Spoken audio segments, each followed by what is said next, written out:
Without hesitation, he picked up her piggy bag and walked towards an empty ground. 100 affection. Leah didn't say anything, just hugged him tightly as if terrified to let go. Sitting under a tree, Aether gently asked, "What happened?"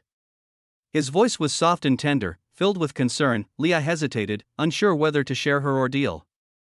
But Aether, who noticed her actions, finally understood and with a knowing smile, asked, "Did you finally settle things with him?" Leah was taken aback. "How did you know?" Aether just smiled, understanding that no one could settle years of love without confronting the person. Leah smiled wryly, acknowledging that Aether could always see through her. Aether wiped her remaining tears and said, "Now you look better." 100 affection. She immediately looked away. They then spent some time together, talking about the amusing events Aether encountered while exploring the city and how he bargained with a salesman like a professional. The sky slowly started to turn darker. Leah's face brightened, her usual self finally starting to emerge. She noticed a large cover beside Aether and curiously asked about it. Aether replied without hesitation, explaining that it contained gifts for various people. Leah nodded in understanding and chose not to ask more about the gifts that Kai had requested for Aquilina. Aether sighed in relief, feeling the tension ease from his shoulders. He had been a little worried that she might want to check the gifts, but once he mentioned they were for Aquilina, she let it go without further questions. However, did you bring me a gift too? Leah asked eagerly, her eyes lighting up with excitement when he mentioned he had something for her as a token of thanks. Seeing her curiosity, Aether quickly set her expectations. "Let me tell you this, the gift isn't costly, so please don't expect a noble level gift. Just lower your standards to my level, okay?" Leah's lips curved up at his awkwardness. He seemed genuinely worried that she might find his gift lacking. And she mumbled softly, "I don't care how much it costs as long as you bought it with your own money and chose it. Especially for me, of course, it's my money." Aether mumbled before taking out the gift from the package. Aether might not have known this, since Leah hadn't mentioned what had happened with Kai, but when he spoke of the gift for her, something inside Leah's heart cracked, like a stone splitting suddenly, and even more so when she saw the gift. Her gaze instantly softened and teary as Aether tried to explain why he bought this small gift that wasn't even worth 10. "You always have that same old hair tie on your ponytail, so I thought of buying you a new one. So, here. I hope you like it," Aether said awkwardly. He wanted to buy something fancier, but he didn't like those colors. This was the only cheap one with a color he found cute and vibrant, so he bought it. "Hope she likes it." Aether thought anxiously, his mind racing with doubts. Leah stared at the hair tie with its cute carvings. Her eyes softened, and small tears appeared at the corners. She immediately turned and asked Aether to put it on for her, her voice trembling slightly. "Are you sure?" Aether wondered, taken aback by her request. "Come on, do it. Don't act like a child." "Who are you calling a child, brat? I'm your big bro," Aether retorted, feigning indignation as he removed her old hair tie and put the new one on her blonde, silky hair, which smelled so good. "How is it?" Leah asked, her voice tinged with a mix of excitement and nervousness as she turned to show off her ponytail. The new hair tie was a striking contrast against her long, flowing blonde hair, which shimmered like strands of pure gold in the orange sky. The red tie, adorned with a small, intricately carved bat and delicate bat carvings, stood out vividly, adding a playful yet elegant touch to her look. The rich, crimson hue of the hair tie perfectly complemented her crimson eyes, which sparkled with an almost otherworldly brightness. "You are too cute, little girl," Aether shouted, which made Leah blush for a second, her cheeks turning a rosy pink. 100 affection. "Give your big bro a hug," Aether said, opening his arms wide, his grin widening. "Boo. Who's my big brother?" Leah teased, but after a moment's hesitation, she stepped forward and gave him a hug, burying her face in his chest. Aether smiled and said, "You are really a strong girl." Hearing that, Leah suddenly clutched him tightly, as if afraid to let go. They stayed embraced for a few seconds, finding solace in his presence, before separating reluctantly. "Here," Aether said, handing back her old hair tie. Leah took the tie hesitantly and burned it with her magic, the flames flickering briefly before consuming the tie completely. You could have kept that since it's not worn out that much," Aether said skeptically. He thought she might have just burned it because she got a new one. "Nah, I am not suitable to wear that anymore," Leah said with a cryptic smile. Aether was puzzled, but then, Leah kissed his cheek, her face blushing as she said, "I don't like big brother," and then ran off, leaving Aether stunned. "Huh? She doesn't like me? What the hell? Didn't I help her now?" Aether couldn't understand what she meant or what he had caused. 200 affection. Aether blinked for a second and then nodded. I suppose she didn't hate me then, he thought. After that, he visited Aquilina. She examined the gifts without much reaction, her eyes cold. Tell him to meet me tomorrow morning. Her voice was cold as ice, and her expression was indifferent. He fucked up.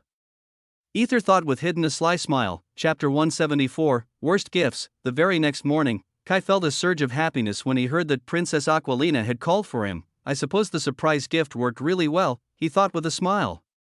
His mind wandered to thoughts of rewarding his slave, Aether.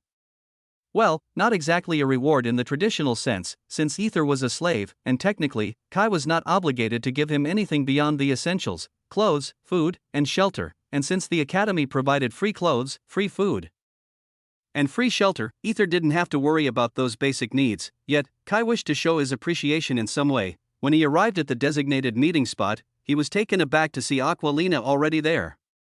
She held a package and waited for him calmly. Wow, Aether really worked hard, Kai thought, inwardly delighted by his slave's efficiency. Kai nodded happily as he approached her. Hello, Aquilina.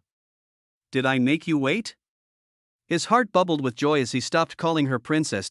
Aquilina didn't respond immediately. Instead, she stared at Kai with a blank expression before finally smiling and asking, Did you choose this for me? Yes, Kai answered without hesitation. There was no way he would admit that his slave had selected the gifts since he was busy selecting team members for the contest. No way. Such an admission would completely ruin his image in her heart. Aquilina's smile froze, and her voice turned cold. Are you sure? Why yes. Is it not to your liking? Kai hesitated, sensing her displeasure and wondering why she seemed angry. Liking? Aquilina's face showed a mix of surprise and disdain. You thought I would like those disgusting things? Disgusting? Kai was taken aback, genuinely shocked by her reaction. Veins popped on Aquilina's forehead as she bit her trembling lips in an effort to control her anger. Kai, she said, her voice low and dangerous. Why yes, I understand that it's hard for a man to control his hormones when he has a gorgeous fiancée. Her tone carried a hint of narcissism, but it was a fact. She continued with a blank, indifferent expression. Next time you pull a stunt like this, there won't be a stick left for you to stick. She punctuated her words by making a scissoring gesture with her fingers. Kai immediately covered his crotch, instinctively protecting himself. Aquilina gave him a deadly look before throwing the package at his face and walking away. She thought to herself, TSK, all men are like that. She clicked her tongue in disgust and annoyance, recalling how Aether had innocently given her the gift without knowing its contents. He had seemed genuinely shocked by what he found inside, asking if she actually wore such things with an innocent expression that made it impossible to shout at him. Remembering how her face had turned red with shame when he asked with such innocence, she couldn't help but feel a twinge of empathy for him. Well, not all men, I guess. She shrugged to herself. She realized she needed to take Aether to a brothel to familiarize him with a woman's body. Otherwise, it would be hard for him to concentrate on seduction, and there might be a change. His instincts might take over, leading to something irreversible. As these thoughts occupied her mind, she left Kai standing there, still in shock from the unexpected turn of events. What happened? He muttered, hurriedly checking the gifts. His face instantly turned crimson with embarrassment when he saw black lace panties, a G-string, a Y-back microthong, a transparent bra, nipple patches, and last but not least, crotchless sexy purple panties. In truth, these weren't bad gifts. They were quite good, for men of course, but they were more suited for a married couple or lovers who already knew each other well. For Kai and Aquilina, who weren't particularly close, it was the worst surprise gift a fiancé could have hoped for. It was supposed to be a surprise gift for Aquilina, yet he was also surprised. It was at this moment he knew. His slave fucked him. Kai's face turned bright red with a mix of shame and excitement. He clutched the package tightly as if he would use it later, but for now, ETTTTHHHHHERRRR. His screams echoed in the empty courtyard, a mix of frustration and humiliation. Meanwhile, Aether yawned loudly, rubbing his ear as he looked in the mirror with a tired face while brushing his teeth. Since Princess Aquilina had informed him that she didn't need him today, Aether decided to focus on leveling up. According to Delphine, others were working hard for the upcoming contest, with some even reaching around level 10 since arriving at the academy. That's fast. Aether mumbled to himself, looking at his log after allocating his points. Ding, you have leveled up, level, for a ding. Congratulations on leveling up.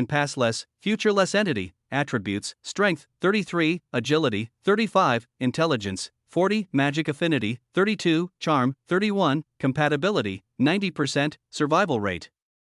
10.5%, Affection Points, 00138, 1000 Affection Points equals 1 Any attributes, Seduction a 1/10, / The gap between level 4 and level 10 was significant. Aether realized he needed to gain more affection points quickly. Why not use the arcane crystal then? As Taylor had mentioned, a blank arcane card couldn't level up, so did his modified arcane card also didn't work. That's why he ended up selling the crystal rather than using it to increase his level. He tried to complain to the log for being uncooperative bitchy, but as usual, it didn't respond. Currently, there were only a handful of people who could provide him with high affection points, such as Snowflake, Celine, Stella, and the Archpriestess. Snowflake was sleeping peacefully after almost giving him a heart attack earlier.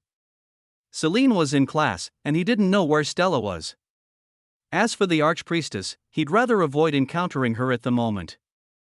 Sigh, even Delphine is busy teaching classes. What should I do now? Aether wondered aloud. He considered doing physical work to increase his stats, but it would take too long, and the contest was starting in just a few days. Aether had no choice but to feed the animals to earn some points. Just as he was about to leave the academy, 100 affection. Aether frowned, looking around cautiously. Excuse me? A voice called from behind him. Aether turned around and saw Finian and Helena standing together. 100 affection. Seeing Finian, Aether's immediate thought was, shit. Chapter 175, As long as you kill her. Hello, Sir Finian and Madame Helena, Aether greeted with a wave, his hand moving awkwardly through the air. He cast a quick glance at Helena, who stood nervously behind Finian as if she were afraid of him. Did she tell him everything? Aether thought to himself. He then said, Is there anything you need from this humble servant? Finian, with his piercing golden eyes, stared intently at Aether before speaking. I heard you entered a woman's dormitory. Yes, Princess Aquilina summoned me, and the dorm manager allowed me in after some earnest pleading from the princess, Aether replied, maintaining a stern and serious expression on his face. Finian continued to scrutinize Aether for a few more moments before pulling Helena forward. She had been hiding behind him, her cheeks tinged with a faint red hue. Go on, he prompted her. Helena blushed slightly and looked at Aether, her voice soft as she said, Thank you for your help before. Finian then added, I heard she threatened you to help her. She felt guilty about it, so she asked me to come along with her. I see, Aether nodded, inwardly sighing with relief.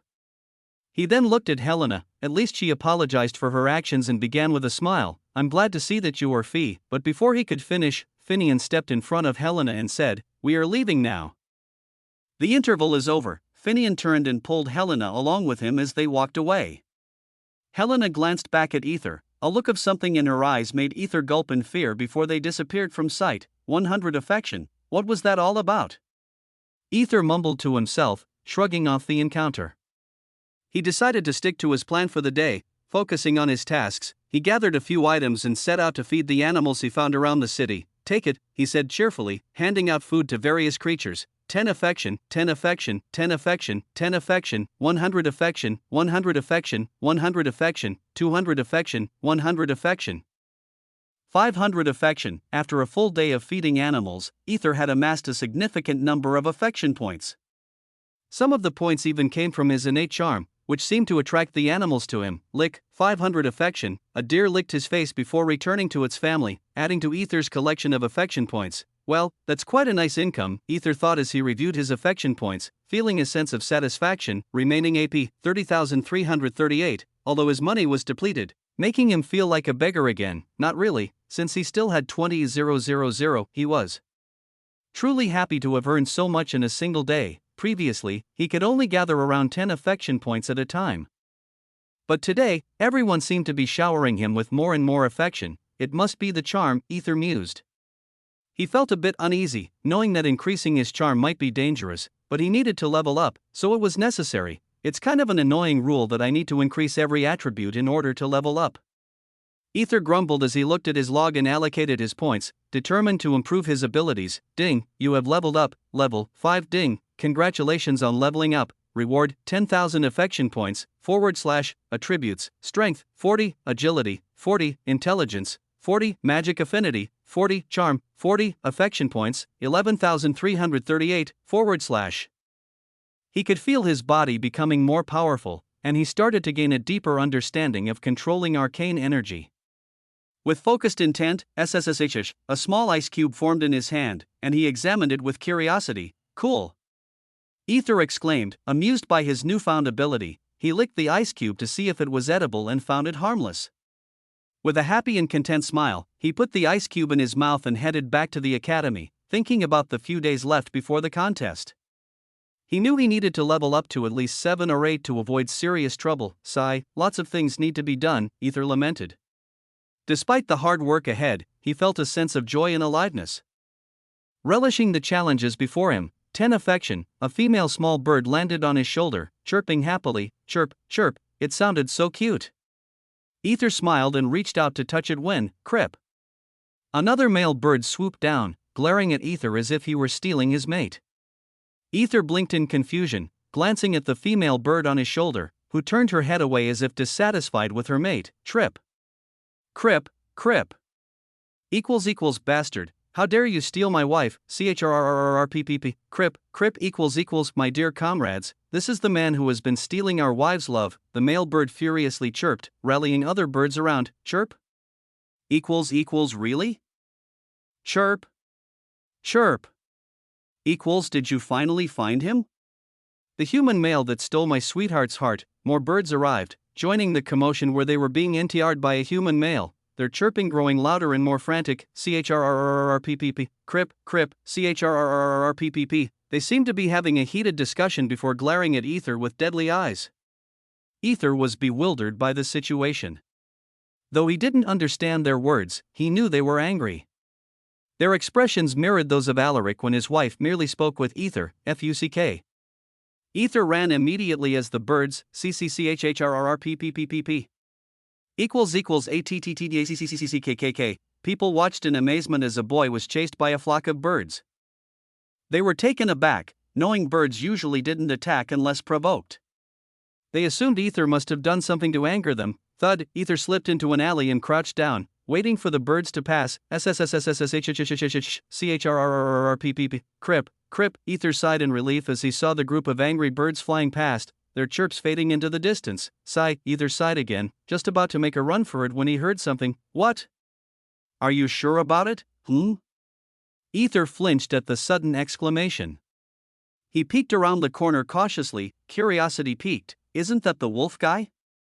Aether mumbled when he saw Kaelin Darkfang, the one who had led monster bears towards Arya during the entrance ceremony. Don't shout, another voice hissed, sounding urgent and secretive. Aether frowned, curious about the conversation. He tried to listen, but they had lowered their voices. His curiosity got the better of him, and he slowly, quietly crawled closer to them, his movements painstakingly slow and deliberate. It was very slow, like a sloth. This was one of Aether's best moves to escape from school in his old days, crawling down from the class while teachers were busy teaching. Anyhow, finally, close enough to hear. Aether hid behind a wall and strained to catch their words as he saw a hoodie figure along with Kaelin. Sigh, I hope you keep your end of the bargain, Kaelin said, taking something from the hooded figure with a wary expression. As long as you kill her, I will do what is necessary to Elamy. The voice abruptly stopped, cutting off mid-sentence. Crack. TSK. Aether clicked his tongue when tried to get closer. He was stepped on a broken glass. What happened? Kaelin asked, frowning deeply. Someone is here, the hooded figure whispered. Kaelin's eyes widened in surprise. Chapter 176, Snaped. Both Kaelin Darkfang and the hooded figure frowned and looked around, scanning their surroundings with intense suspicion. Aether held his breath as he crouched behind the wall, hoping fervently that they wouldn't discover his hiding place. The tension in the air was palpable, and he could almost hear his own heartbeat echoing in his ears. Kaelin, who had partially transformed with his long wolf ears, picked up on a sound that made him pause. Ba-dump, ba-dump, ba-dump. Kaelin's eyes widened in surprise as he pinpointed the source of the sound. He motioned for the hooded figure to remain silent, and very slowly, with deliberate caution, began to move toward the origin of the frantic heartbeat, each step measured and precise. Aether's mind raced through a myriad of possibilities. He knew he had inadvertently overheard something, and he suspected that Kaelin and his companion might kill him to ensure his silence. He had no choice but to prepare himself for a confrontation. However, suddenly, Kalen shouted, "He's running," when he spotted a black-suited figure leaping into action and darting away with remarkable speed, almost like a ninja. Kalen instantly transformed into a wolf and gave chase. Aether wasn't entirely sure what had just transpired but allowed himself a moment of relief. However, he quickly noticed that the hooded figure hadn't followed Kalen. Instead, it was intently focused on the direction Kalen had initially moved. Fuck. Aether cursed inwardly. He immediately shifted from his crawling position to a crouch, determined to surprise his enemy because he had no other viable option. The hooded figure moved slowly in Aether's direction, its steps careful and deliberate. It was just about to peek around the wall when, crip, a female bird suddenly flew out from the side wall, startling the hooded figure. "Tisk, just a bird," the hooded figure muttered in annoyance before deciding to follow Kalen. Aether sighed in immense relief. It looked like the same female bird that had sat on his shoulder before. Now, it hovered in front of him as if to reassure him. 500 affection. Aether felt an overwhelming urge to hug the cute little bird and was just about to do so when ccrrrrhhhhhpp found him. "Guys, fuck." Aether cursed again, instantly taking off and running from the horde of angry birds that had been looking for him. Aether finally stumbled into his dorm, his body covered in small pecking bruises and his clothes stained with bird droppings. "I'm gonna roast those bastards next time." Aether gritted his teeth in frustration, pulling feathers from his ruffled hair with an exasperated expression. He then took a long, hot bath, the water pouring out from a device that was run by arcane energy, just like a heater in his old world, soothing his bruised skin. As he bathed, he mulled over what Kalen and the hooded figure had said. "Kill her, huh?" Aether mumbled to himself as the water dripped from his hair. He wasn't entirely sure what Kalen was planning, but it seemed like he was intent on killing someone. Possibly one of the arcane queens. Looking at his mission tab, Aether deduced that it was either Aquilina or Arya. "This is going to be tough," Aether sighed, realizing he needed to keep a close watch on Kalen. After his bath, Aether returned to his bed. He noticed that the upper berth was still empty and wondered where Taylor had gone. It was almost night, and she should have been back by now. Meanwhile, the black-suited figure panted heavily, trying to catch its breath while hiding behind a large tree. "Did you see anyone?" Kalen asked with a frown, sniffing the air as if trying to catch a scent. "No, I couldn't sense that person. It seems he is either exceptionally good at hiding or has already escaped." The hooded figure mumbled, surveying the dense forest with a scrutinizing gaze. They had followed the black figure from the alley and were now standing on the outskirts of the city, where the forest spread out ominously. "What should we do?"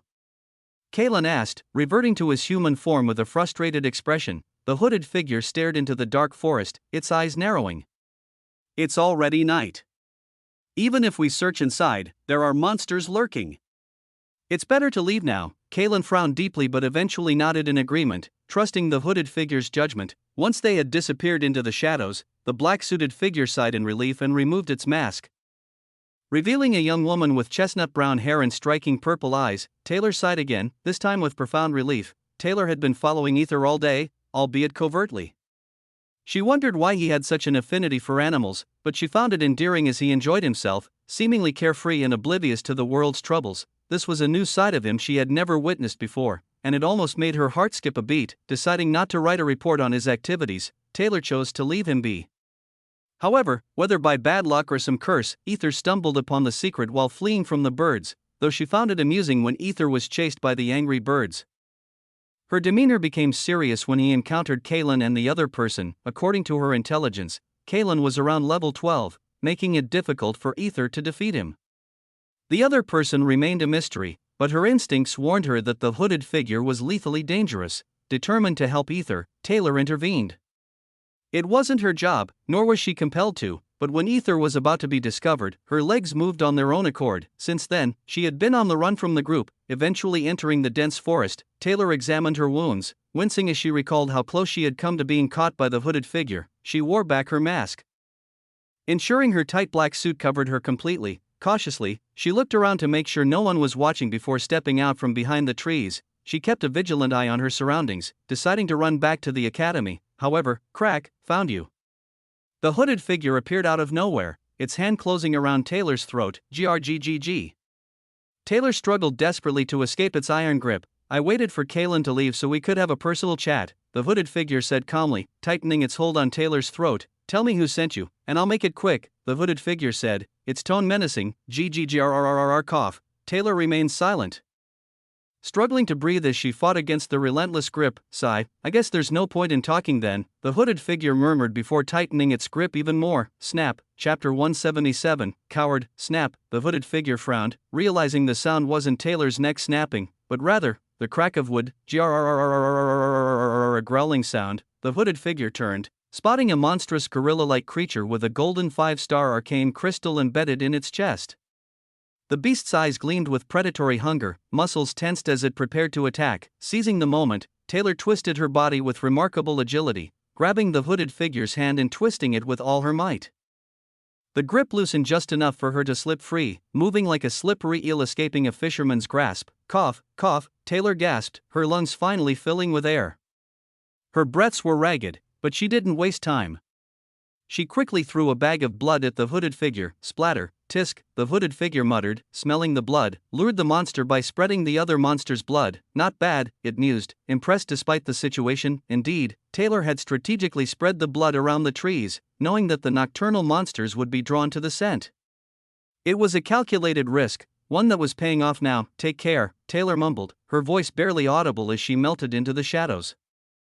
The hooded figure sighed, turning to face the gorilla monster, which was now closing in with an intense, predatory gaze. The beast let out a deafening roar, its massive hands swinging down in an attempt to crush its prey. BOMM inside the academy, thud. Taylor? Aether, deep in thought about his strategy for the contest, looked up as the door opened. Why yes, Taylor answered, entering the room with a male attire. She removed her disguise and walked towards her bed, but Aether stopped her. Taylor frowned, not in the mood for chit-chat. Aether, I nay, what happened? He asked, his voice almost felt emotionless. Taylor's frown deepened. She wondered why he was so perceptive. She had treated her wounds meticulously before coming here. What are you talking about? Taylor asked, feigning ignorance. Aether didn't respond with words. Instead, he gently traced his finger over the reddened mark on her neck. Shoo, Taylor hissed at the burning sensation. Shit. I forgot about this. She had overlooked one glaring detail, the full-grown hand mark on her neck. She saw the concern in Aether's eyes, a pained expression she hadn't expected. Taylor was taken aback. No one had ever shown such expression for her before. She was just a tool. Taylor smiled weakly. It's Finn. Nothing is fine, Aether interrupted, scooping her up like a princess and gently placing her on his lower berth. Wait. Taylor's face turned red as she saw him applying ointment to her neck. I am fine, she protested, but Aether ignored her. Take rest, he said firmly. Taylor, surprised by Aether's sudden attentiveness, felt her heart skip a beat. She was really fine, although she needed a simple rest, but still, she was fine. Yet, her cheeks warmed as she realized she wasn't used to such kindness. After ensuring she was comfortable, Aether asked again, what happened? Well. Taylor hesitated, unsure what to say. She couldn't tell him she was gathering information about him. Seeing his concerned and pained eyes, she decided to lie. I was attacked by John's servant. John? Who? Aether asked. Frowning, Taylor was surprised he had forgotten about them so quickly. She explained that John, wounded by Celine, had indirectly ordered his servant to harm Aether. I see. Aether nodded, recalling the group of servants who had knocked on his door. So, come on, tell me. Please. Since I was living with you, John's servant cornered me and asked me to harm you and promised me that they would provide me with a large sum of money, Taylor said. It wasn't entirely a lie, it had truly happened, and she was using that truth now to cover up the night's events. Aether nodded, a smile playing on his lips. You didn't agree, so they hurt you? Taylor remained silent. It wasn't true that they had physically harmed her, but they had certainly warned her for not cooperating. Understanding her silence, Aether nodded again and changed the topic. You know, I brought a gift for you. Though Taylor already knew about the gift, she feigned surprise. What is it? Seeing her genuinely curious and happy face, Aether chuckled. Rest now like a good girl, I'll show you tomorrow. Taylor slightly pouted at his chuckle but nodded, feeling the exhaustion settling in. She was really tired. Aether gently patted her stomach as if she were a child. Soon, Taylor drifted off to sleep, her breath finally calming down. Aether watched her for a moment, then leaned down and kissed her forehead. He pulled a blanket over her and quietly left the room, closing the door with a soft click, click. Taylor immediately opened her eyes and stared at the door for a moment. She gently rubbed her forehead, feeling a mix of guilt and warmth. She knew she had lied to him, but she had no other choice. With a slight blush, she prayed for John's servant, hoping he would be spared from Aether's wrath. Meanwhile, knock, knock, thud, yawn. "Who is it at this hour?" a boy asked, opening the door with half-groggy eyes. "Hello, Mr. Whatever," came an indifferent voice. The boy's eyes widened when he saw Aether standing before him. The next thing he knew, "Arhammmffffffffff." A sudden cry echoed before it was quickly silenced. Next morning, Aquilina looked at the principal, who was glaring at Aether, who in turn was staring at the trembling, broken boy behind John. John gave Aether a dead glare, his eyes filled with fury. Delphine sighed in the corner, not knowing how to respond to Aether's audacious act. "What? It's not like it's my fault." Aether shrugged. He was used to this scene, having been called into the principal's office many times for his antics in his previous life. "Aether." Aquilina glared at him, silencing him. Aether shrugged again and chose to remain quiet. "What do you want now?"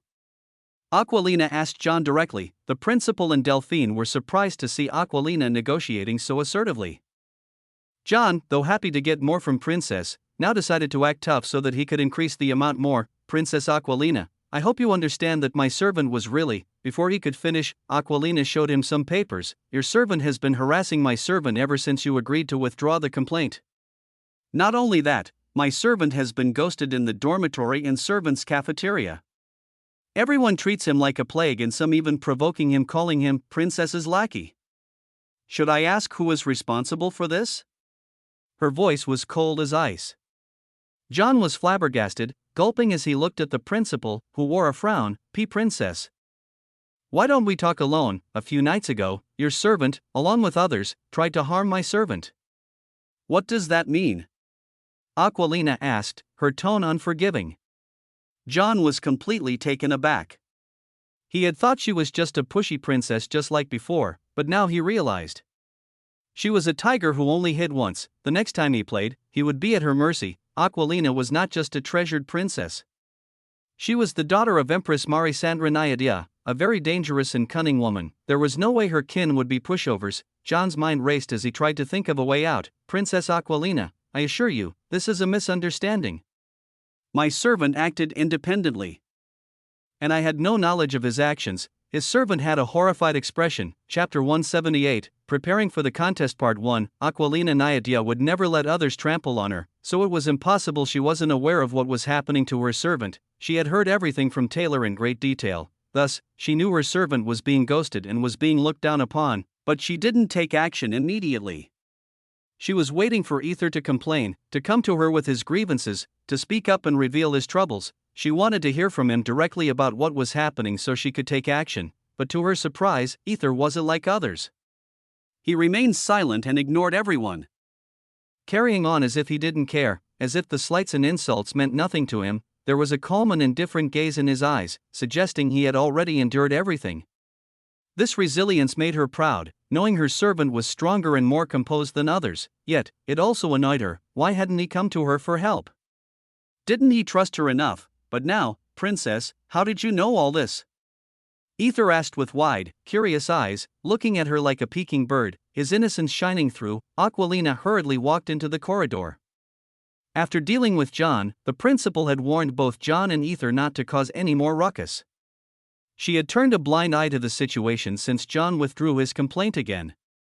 But if Aether hurt anyone else on campus, both he and Aquilina would face severe consequences. But now was not the point because, "Princess, you really know what was happening around?" Aether mumbled in a surprised tone, then added innocently, "Are you, by any chance, worried about me?" Before he could finish, Aquilina halted her steps, her cheeks turning red. She glared at him and snapped, "Don't you dare imagine anything stupid," before quickly walking away. She was getting annoyed by her servant. Feeling a sudden silence, Aquilina glanced back at Aether, who wore a sad expression. His usually bright eyes were now downcast and maybe a little, she mumbled quietly, almost inaudibly. 500 affection. Aether smirked inwardly as a smile returned to his face. He followed her happily, then asked with a little curiosity, Princess, are you wearing Master Kai's gifts? Aquilina's face turned bright red as she glared at Aether and said, don't ever speak about that disgusting thing again, or I will throw you to the monsters. Aether's lips trembled as if he might laugh at any moment. Controlling his emotions, he maintained his innocent act. Disgusting? Then why did Master Kai gift you that? Ggrrr. Aquilina couldn't even lash out at him seeing his innocent face. She grumbled in anger. She never thought of being innocent could make her this angry. But as calm and mature, she composed herself and said, those are for filthy men's desires, useless worthless desires. You better not become like him and should not think about that, ever in your life. Got it? Though she calmed, her cheeks remained beet red. Come on. Aether. Control yourself. Aether told himself inwardly, managing to maintain his composure before nodding innocently and saying, if the princess says so, I will, and stop teasing her. 500 affection. Soon, Aquilina arrived at a bench in the training area where a few students stood waiting for her, their expressions eager and respectful. Princess. The group suddenly bowed their heads in unison. Good. So, you all decided to take my offer? Aquilina asked, her gaze sweeping over the 5 individuals before her. Yes, they chorused in unison, their faces lit with determination. She started to discuss a few things with them, outlining the plan and their roles. Aether listened to the group intently, understanding they were her teammates for the upcoming contest. After dealing with them, the students left with smiles, clearly motivated. What are you doing, Princess?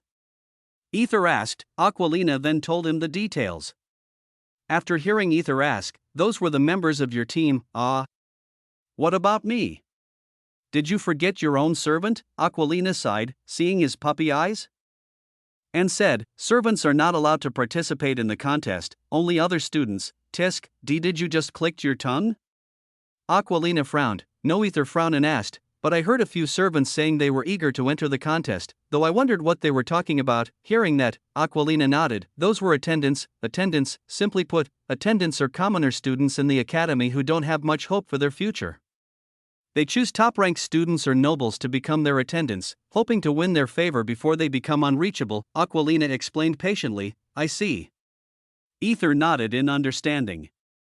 He thought his life was hard, but to think those guys not only worked as servants but also needed to maintain their academics. It was a sobering realization. As a servant, Aether needed to pick her up from the dorm, prepare for her classes, know her timetable, guide her to the next class, collect notes from the professors, buy the materials she wanted, safeguard her from other students, do menial tasks for her, make sure she ate every time, and finally leave her in the dorm. What a pain, to think attendants not only do this but also take care of themselves. Sigh. Aether inwardly sighed, feeling exhausted just thinking about it. Aquilina. Kai suddenly shouted as he hurriedly approached. His voice cutting through the air. Aquilina frowned, not just because of seeing him, maybe a little, but more importantly because he was surrounded by 5 beautiful girls, their presence almost suffocating. Aether had no words when he saw beautiful girls and only thought, damn, he already built his harem. Have you prepared your team? Kai asked as he stood before Aquilina, his eyes gleaming with confidence. Yes. You, she asked with a slight pause. Me too. See, these girls are so eager to fight for me, Kai said with a proud face, looking at the girls with a sense of ownership. Why yes, we are ready to fight for Sir Kai, one girl declared, her voice filled with unwavering determination. I am ready to even sacrifice myself, another girl added, her voice trembling with emotion. I will help him however necessary, said a third, her eyes shining with fervor. I can do anything for Sir Kai, the fourth girl chimed in, her voice filled with resolve. Yes, the fifth girl exclaimed, her face glowing with adoration. Aquilina's lips twitched as she saw their obvious sparkling eyes. Is he serious, she thought, then asked, so, you just chose them because they asked? Are they even talented enough for the contest? Of course we are. The 5 girls said in unison, their voices harmonizing in a strange, almost eerie way. Aquilina's lips twitched even more as she glanced at Kai with an annoyed expression. Kai smiled, misinterpreting Aquilina's annoyance as jealousy. He couldn't be happier that his friend Leon gave him this advice to make Aquilina jealous, hoping she would forget the past incident. PFFF. Aether immediately covered his mouth. He couldn't believe those girls fanning over him. Kai then glared at Aether, who simply averted his gaze and whistled nonchalantly. Aether had already apologized when Kai complained, saying he asked the shopkeepers what made girls' hearts flutter, and they packed those weird gifts. Grrrr. Kai gritted his teeth, frustration bubbling up inside him. He should have at least checked the gift. He knew it was his mistake to ask an illiterate slave to buy gifts. And now he was the one who suffered. Anyhow, we shall fight, Aquilina. The loser has to do whatever the winner says. Kai said with a confident smile, his eyes blazing with determination. Oh? Okay then, Aquilina nodded, her gaze flicking over to the fierce eyes of the girls who stood behind Kai. Chapter 179, Preparing for the Contest Part 2. During the lunch break, inside Delphine's office, have you prepared for everything? Delphine asked, her voice a mixture of authority and concern, echoing through the room. Yes, more or less, Aether answered, though his eyes were fixated on the strange ice wall she had created between them.